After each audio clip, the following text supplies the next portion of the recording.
Welcome to my channel. आज हम लोग 10वीं वर्ग के बिहार बोर्ड के हिंदी के पाठ नंबर 7 परंपरा के मूल्यांकन के व्याख्या को जानेंगे।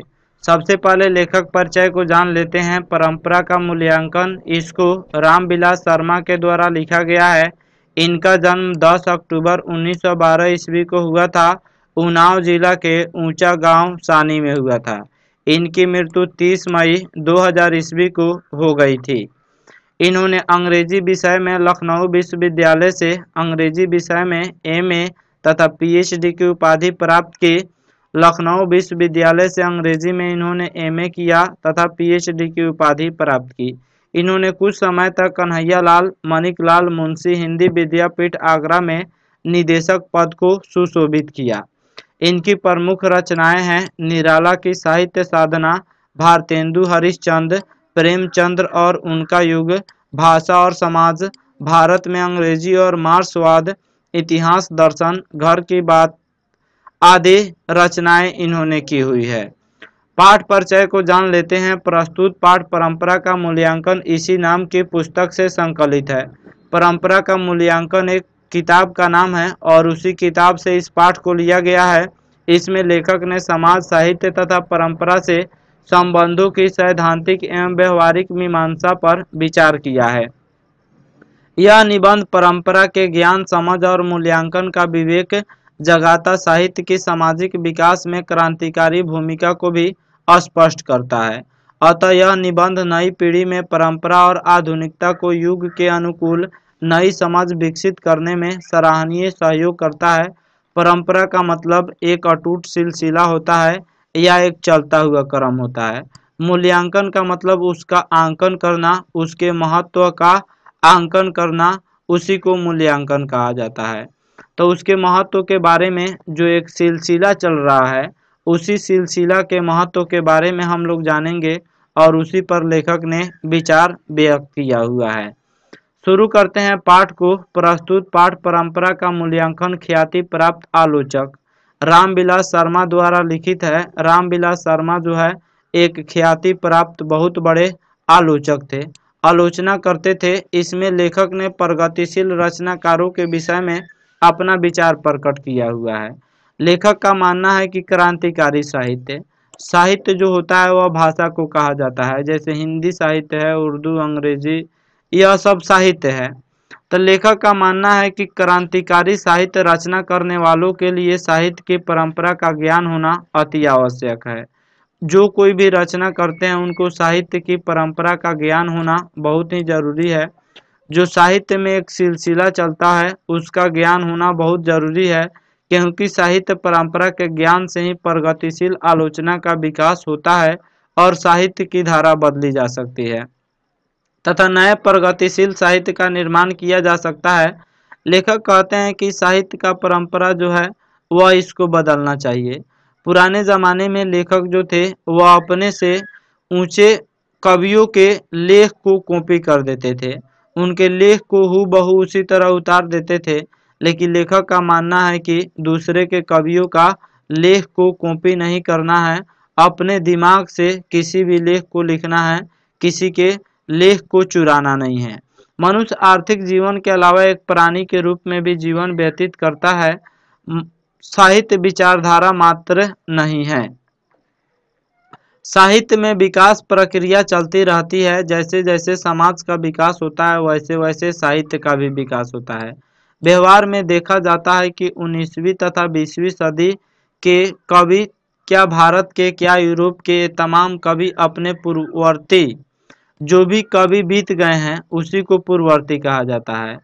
तो 19वीं सदी और 20वीं सदी के जो कवि थे, चाहे वह भारत के हों, चाहे यूरोप के हों या पूरे कवि हों, सभी अपनी रचनाओं का पूर्ववर्ती कवियों की रचनाओं का मनन करते थे।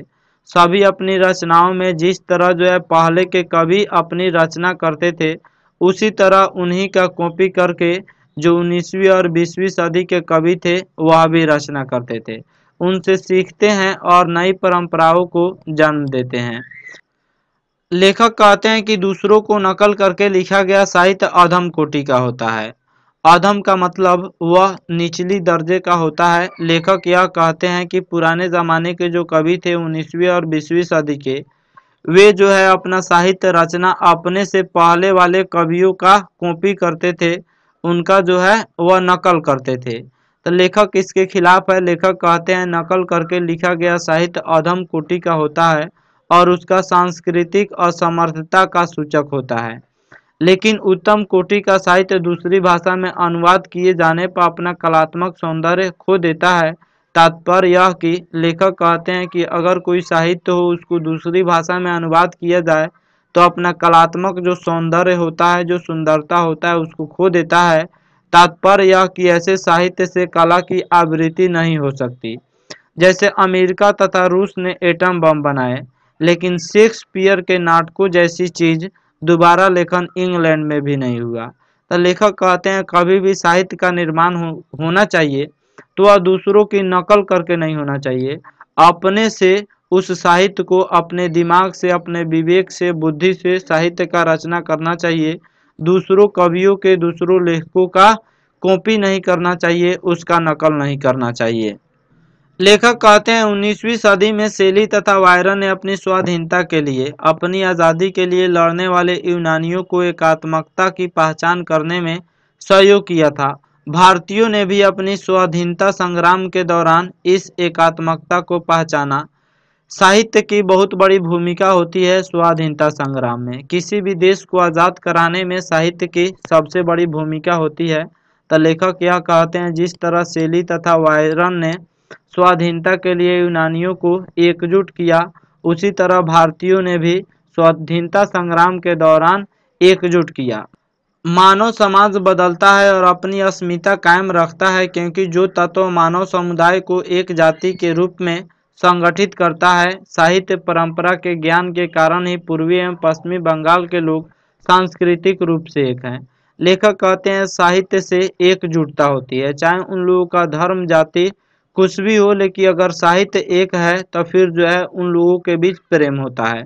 कोई भी देश बहुजातीय तथा बहुभाषी होने के बावजूद जब उस देश पर कोई मुसीबत आती है तो उस समय वह राष्ट्रीय अस्मिता समर्थ प्रेरक बनकर लोगों को मुसीबत से लड़ने में सहयोग करती है। साहित्य जो होता है वह लोगों को मुसीबत में लड़ने के लिए प्रेरित करती है, वह लोगों के बीच हौसला अफजाई करती है, लोगों के हौसलों को बुलंद करती है।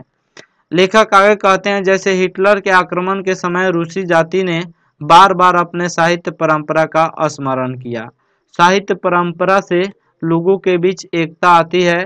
टॉल्स्टॉय सोवियत समाज में पढ़े जाने वाले साहित्य के महान साहित्यकार हैं। सुदृढ़ एवं पुष्ट बनाने वाले साहित्यकार भी हैं। लेखक जो टॉल्स्टॉय हैं यह रूसी जाति के अस्मिता, इज्जत को सुदृढ़ और उसको पुष्ट, ऊंचा और मजबूत बनाने का एक महत्वपूर्ण श्रेय जाता है टॉल्स्टॉय को। 1917 ईस्वी के रूसी क्रांति के पहले वहाँ रूसी तथा गैर रूसी थे, किंतु इस क्रांति के बाद रूसी तथा गैर रूसी जातियों के संबंधों में बहुत बड़ा परिवर्तन हुआ। सभी जातियाँ एक हो गई, साहित्य के कारण ही एकजुट हो गई। फिर भी जातियों का मिला जुला इतिहास जैसा भारत का है वैसा सोवियत संघ का नहीं है। लेखक कहते हैं दुनिया में जो है वह सबसे अधिक जातियां भारत में पाई जाती है और भारत का इतिहास बहुत पुराना है। ऐसा इतिहास पूरी दुनिया में कहीं भी नहीं हो, चाहे वह सोवियत संघ हो, रूस ही क्यों ना हो, उसमें भी नहीं है। यूरोप के लोग यूरोपियन संस्कृति की बात करते हैं, लेकिन यूरोप कभी राष्ट्र नहीं बना।